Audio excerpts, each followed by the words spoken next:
Assalamualaikum warahmatullahi wabarakatuh. Perkenalkan, saya Hanifatul Salmi Adin dengan NIM 2123435, Prodi Perpustakaan dan Ilmu Informasi, Fakultas Bahasa dan Seni, Universitas Negeri Padang.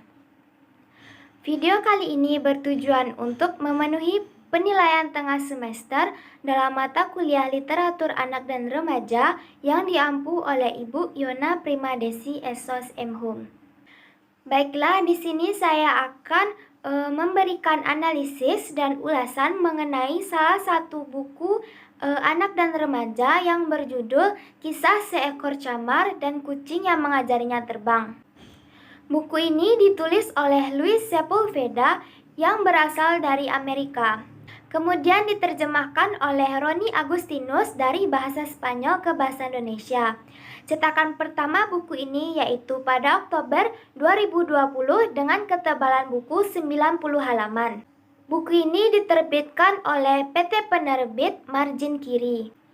Buku Kisah Seekor Camar dan Kucing yang Mengajarinya Terbang menceritakan tentang seekor kucing pelabuhan yang bernama Zorbas dan seekor burung camar yang bernama Kenya yang siap bertelur.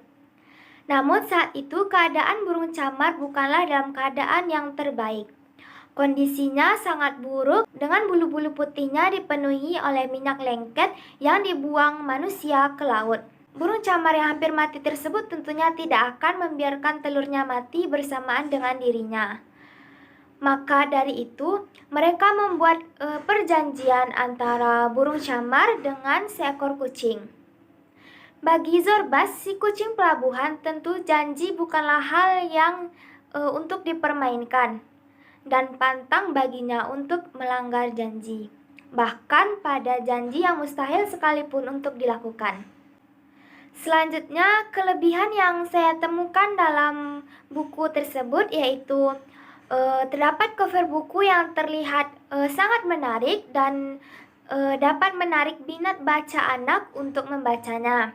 Kemudian cerita yang disajikan itu pendek dan tidak berbelit-belit, namun kaya akan makna tersembunyi di dalamnya. Sedangkan kekurangannya di dalam buku tersebut dalam beberapa kalimat kurang mudah dipahami karena buku tersebut merupakan buku terjemahan.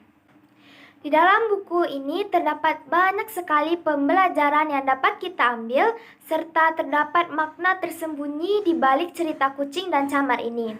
Mulai dari pembelajaran mengenai persahabatan, kesetiaan untuk menepati janji, serta tentang renungan perbuatan manusia terhadap alam.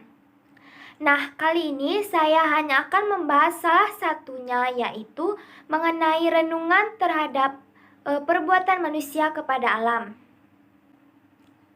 Sebelumnya, Sepulveda membuat tokoh burung camar yaitu Kenya yang mati akibat pembuangan limbah minyak yang dibuang ke laut.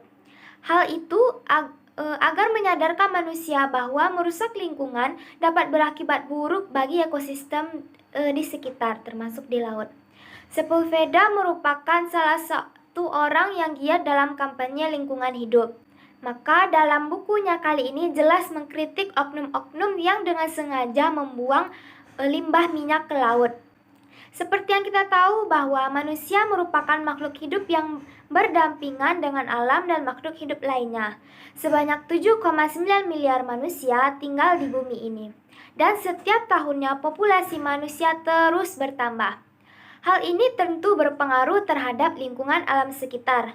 Ditambah lagi, tidak semua manusia sadar akan pentingnya menjaga kelestarian alam.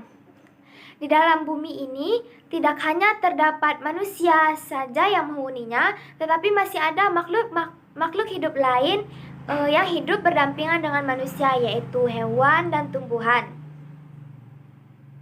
Namun dengan populasi manusia yang semakin bertambah setiap tahunnya, serta kebutuhan dari setiap orangnya yang terus meningkat, tak jarang banyak terjadinya kerusakan lingkungan akibat beberapa oknum yang tidak bertanggung jawab.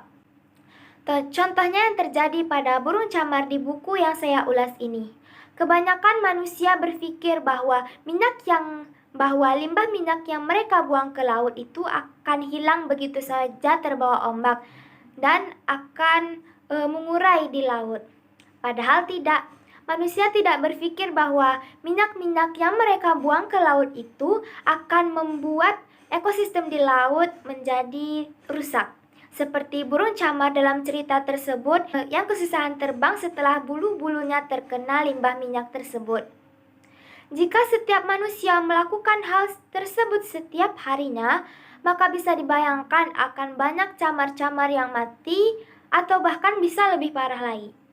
Ikan-ikan di laut juga bisa mati, terumbu karang juga akan rusak olehnya. Dan ekosistem laut lainnya juga akan terganggu. Belum lagi kasus penerbangan pohon besar-besaran yang dilakukan oleh oknum lain yang membuat hewan-hewan di hutan akan tergusur. Itu baru sebagian saja. Di dalam situs berita belakangan ini, banyak yang membahas tentang isu-isu pemanasan global yang terus meningkat setiap tahunnya. Dengan meningkatnya pemanasan global tersebut dapat menimbulkan efek lain seperti kebakaran hutan yang semakin parah, es kutub yang semakin lama semakin cepat mencair. Oleh karena itu, marilah kita jaga bersama-sama bumi kita ini. Jika tidak bisa mencegah orang lain, maka cegahlah diri sendiri terlebih dahulu untuk tidak merusak alam. Baiklah, sekian analisis dan ulasan yang dapat saya sampaikan mengenai buku kisah seekor camar dan kucing yang mengajarinya terbang. Saya akhiri dengan Assalamualaikum warahmatullahi wabarakatuh.